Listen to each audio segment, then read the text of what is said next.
ከ1500 ዓመታት በፊት ቅዱስ ያሬድ ከሰማያውያን መልአክ ተምሮ የሰጠን የዜማ መሳሪያዎቻችን ዝም ብለው የሚመረኮዙባቸው ወይም የሚደበድቧቸው ቁሶች አይደሉም።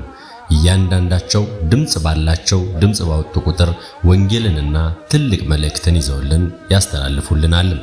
መቋሚያው ለምን ይወዛወዛል? ከበሮስ ለምን ይደበደባል? ዛሬ የታላቁን የቅዱስ ያሬድ የዜማ መሳሪያዎችን ምስጢር አንድ በአንድ እናያለን። እስከ ቪዲዮ ፍጻሜ ድረስ አብራችሁን ቆዩ። የዜማ መሳሪያዎቻችን ሰፊና ምስጢራዊ ትርጓሜያቸው። መቋሚያ ለካህኑ የጽናትና የስልጣን ምልክት ነው። ነገር ግን ምስጢሩ ከዚህም የላቀ ትልቅ ትርጉምን ይዟል። መቋሚያ በግርማው መስቀሉን ይወክላል። በመቋሚያው ራስ ላይ ያለው ቀለበት ወይም መስቀል መሰል ቅርጽ ክርስቶስ በምድር ላይ የገለጠውን አምላካዊ ኃይል ያሳያል።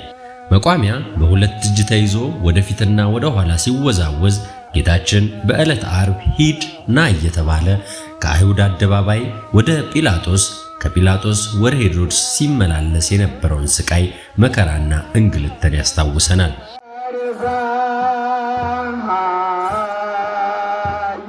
መቋሚያ መሬት ላይ ሲያርፍ የሚፈጥረው ድምፅ ጌታ ሆይ በቃለ ምድርን አጽናት የሚል ትርጉምም እንዳለው እነሆ ብዙ መጻሕፍቶች ያስረዳሉ። ታዲያ ወደ ጽናጽን አለፍን። ጽናጽን የሰማያዊ መላእክት የምስጋና ድምፅ በምድር ላይ የሚሰማበት ምስጢር ነው። ይህንንም ስንል በጽናጽን ላይ ያሉት ተንቀሳቃሽ ሳንቲሞች ጽናጽኖች 24ቱ ካህናተ ሰማይ በዙፋኑ ፊት ክንፋቸውን እያማቱ ቅዱስ ቅዱስ ቅዱስ ብለው የሚያመሰግኑበት ድምፅ እንደሆነም ይታወቃል። ሌላኛው ድምፅ የሰንሰለቱ ድምፅ ነው። ጌታችን በጲላጦስ ግቢ ሲገረፍና ሲታሰር ይሰማ የነበረውን የብረት ሰንሰለት ድምፅ ያስታውሰናል። ጽናጽን ሲቃጨል ነፍሳችን የጌታን መከራ እያሰበች እንድታለቅስ፣ በሌላ በኩል ደግሞ በመላእክት ዜማ እንድትደሰትም ታደርጋለች። ሌላኛው የጽናጽን ትርጉሙ ቅርጹ ነው። የጽናጽን ቅርጽ ሀ መሆኑ ጌታችን በመቃብር ለ3 ቀናት መቆየቱንና ከዚያም በድል መነሳቱን በግልጽ የሚያሳየን ይሆናል። ወደ ሌላኛው ንዋያተ ቅድሳት አለፍን። ከበሮ የቤተ ክርስቲያን ድምፅ ነው። ትርጓሜውም እጅግ ሰፊና ማራኪ ነው።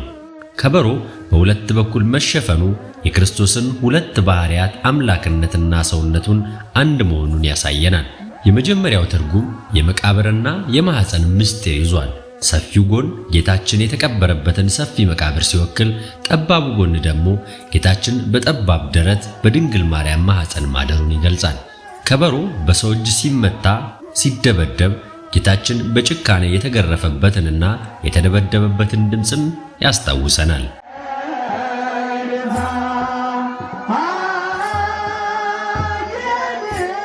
ከበሮ ተገልብጦ በኃይል ሲመታ ደግሞ ሞት ድል መሆኑንና ጌታችን በመቃብር ያሉትን ነፍሳት ነፃ አውጥቶ መነሳቱን የሚገልጽ የድል አዋጅም ጭምር ነው።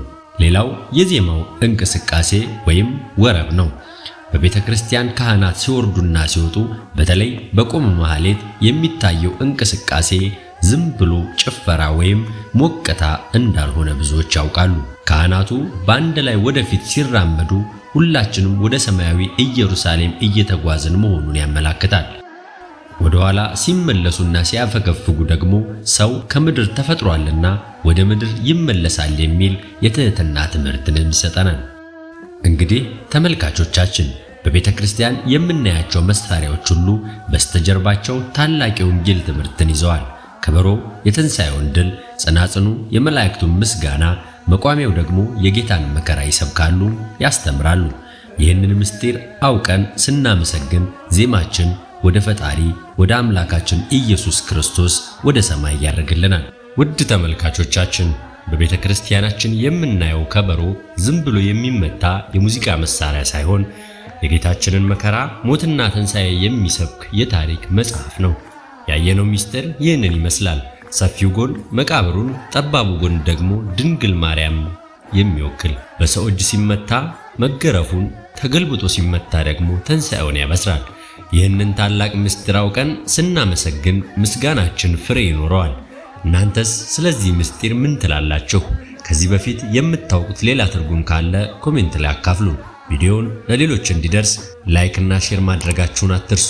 በሚቀጥለው ቪዲዮ ሌላ ድንቅ ምስጢር ይዘንላችሁ እስከምንቀርብ ድረስ ሰላም እግዚአብሔር ከሁላችሁ ጋር ይሁን እያልን ቸር ያቆየን።